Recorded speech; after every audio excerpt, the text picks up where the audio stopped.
নমস্কাৰ সকলোকে। ভিডিঅ'টো আছিল শনিবাৰে, কিন্তু এডিট কৰা এলাহতে ভিডিঅ'টো দিয়া নাছিলোঁ। আৰু এয়া আমি কেইজনী গৈছিলোঁ কলেজলৈ। শনিবাৰৰ দিনাখনি আমাৰ কলেজত আছিলে নৱাগত আদৰণি সভা, সেইকাৰণে বোলো আমি কেইজনীও যাওঁ বুলি ওলাই মেলি গ'লোঁ। আৰু কলেজৰ পৰা ওলোৱাৰ পাছৰ পৰা আমি কেইজনী লগ হোৱাই নাই, সেইকাৰণে ঠিক কৰিলোঁ আৰু অহাটো। আৰু আমি কেইজনী লগ হ'লোহি।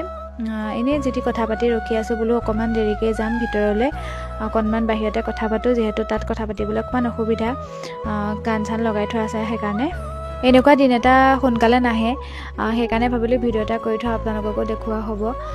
সেইদিনালৈকে কলেজখনত পঢ়ি আছিলোঁ, কলেজলৈ অহা যোৱা কৰি আছিলোঁ। আজি ওলোৱাৰ পাছত আকৌ লগ পাবলৈ ভাবিব লগা হয়। আগতে লগেই পাই থাকোঁ বাৰু। আৰু এয়া চাওকচোন, ইমান ধুনীয়াকৈ সজাই থৈছে নহয়। সাংস্কৃতিক সন্ধিয়াৰ বাবে প্ৰণামী কোঁৱৰবাক নিমন্ত্ৰণ দিছিলে। অকণমান ক্লিপ এটা ৰাখি থৈছিলোঁ, ব'লকচোন চাওঁ।